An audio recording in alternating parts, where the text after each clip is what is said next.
You've never seen anything like this before. Russian propagandists are simply losing their minds in hysteria over the strikes on the energy infrastructure.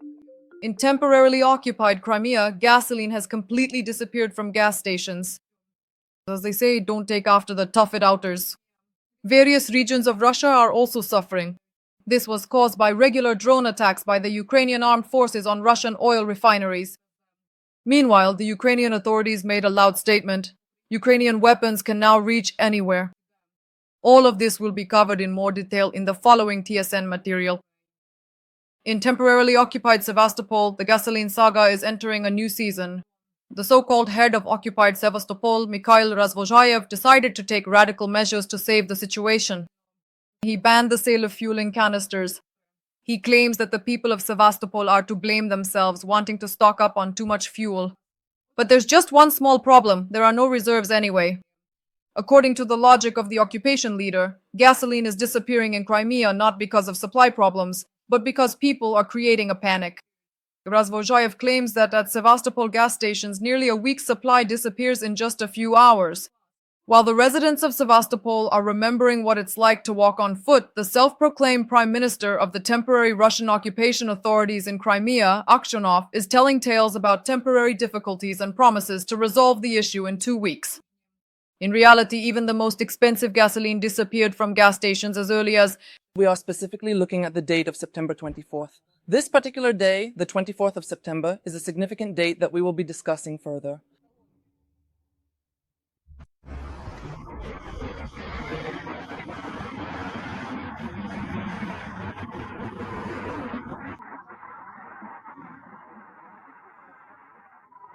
All right.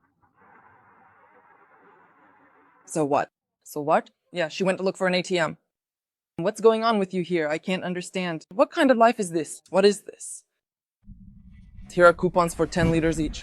I'd better get going. Aksyonov promised gasoline, but it's a total mess.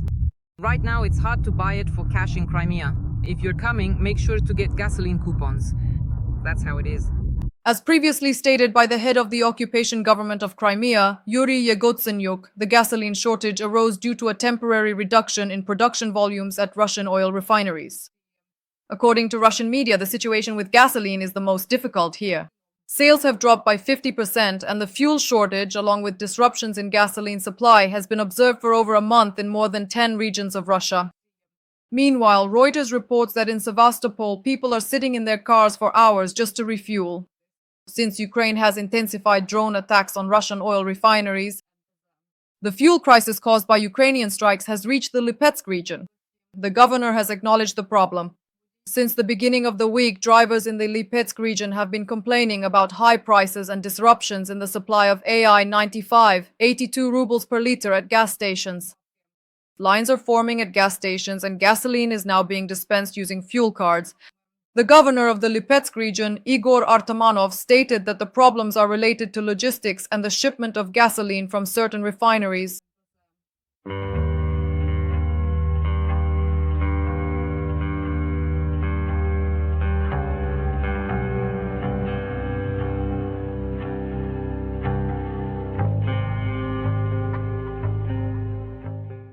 Several other Russian officials have also acknowledged the disruptions in fuel supply. The governor of the Belgorod region, Vyacheslav Gladkov, reported that they are trying to control the situation together with the Russian Ministry of Energy. However, problems still persist.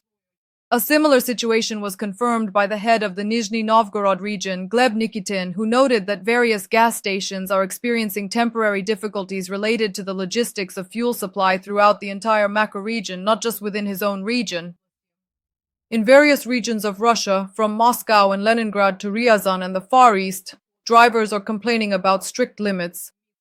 At many gas stations, no more than 10 to 20 liters of fuel are being sold, and some stations have switched to selling only diesel. Despite this, the Kremlin is trying to present the situation as a minor inconvenience. Russian Deputy Prime Minister Alexander Novak assures that it is only a small shortage, which allegedly will be compensated for using reserves. At the same time, the government has extended the ban on gasoline exports until the end of the year and introduced restrictions on diesel exports, trying at least partially to stabilize the domestic market. However, the official rhetoric sharply contrasts with reality.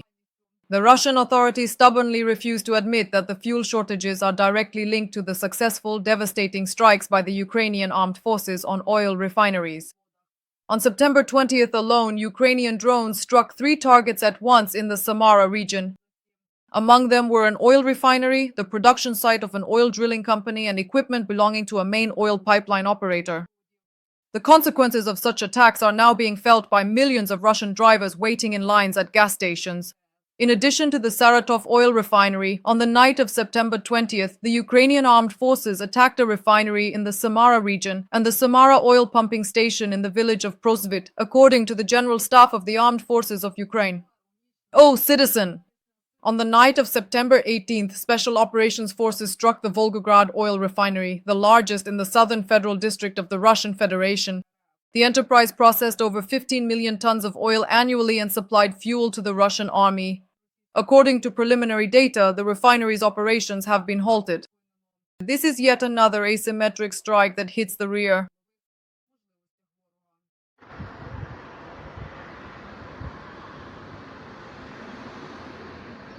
And on the night of September 16th, Special Operations units struck the Saratov oil refinery. Explosions and a fire were reported in the area of the facility. The plant produces more than 20 types of petroleum products, from gasoline and diesel to fuel oil and bitumen. In 2023, its processing volume was about 4.8 million tons. The enterprise has traditionally been involved in supplying fuel necessary for the needs of the Russian armed forces. Therefore, the strike aims to weaken the enemy's logistical capabilities in the rear.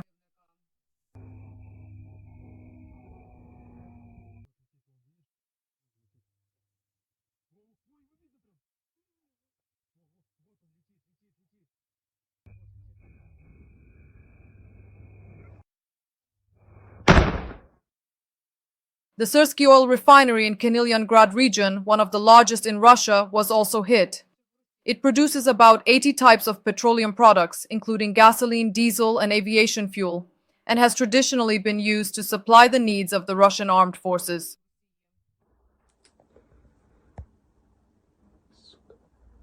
Units of the SBS, SPO, and the main intelligence directorate also struck the Ryazan oil refinery.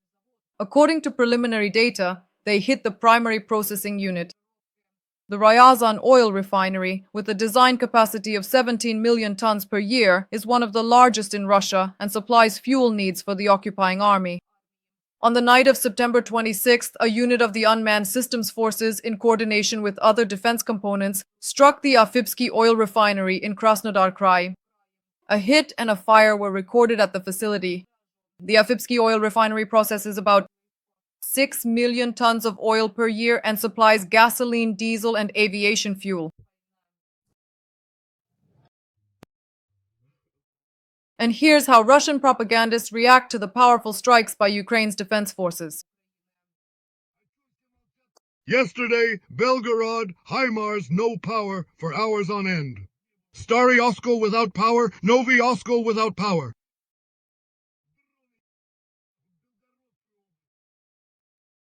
Bryansk, Kursk. We have hee-hee-ha-ha. Peskov tells us how things are going in the economy. In which economy people are killed every day. Commander-in-Chief Alexander Syrsky, during a meeting with journalists on September 26th, stated that in less than 2 months, the defense forces struck 85 important targets on enemy territory. Syrsky described these operations as a powerful and effective long-range strike program, noting that the results have also been recognized by international partners. According to him, the strikes have led to a certain crisis in Russia, undermined the enemy's production capabilities, forced the Russian fleet to hide more in ports, particularly in Novorossiysk, and limited the role of tactical aviation, which now stays farther from the front line.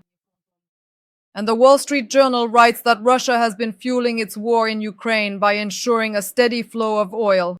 Now, after more than 3.5 years of war, the oil fountain is gradually starting to dry up. Meanwhile, the head of Ukraine's Ministry of Foreign Affairs, Sybiha, made a public statement. On September 29th, he noted that from today there will be no safe place in Russia. Ukrainian weapons can reach any Russian military target. And what do you think? Do Russians enjoy living without gasoline? Share your thoughts below this video. Stay with TSN.ua so you don't miss the most important updates. That's all from me for now. See you in the next episodes.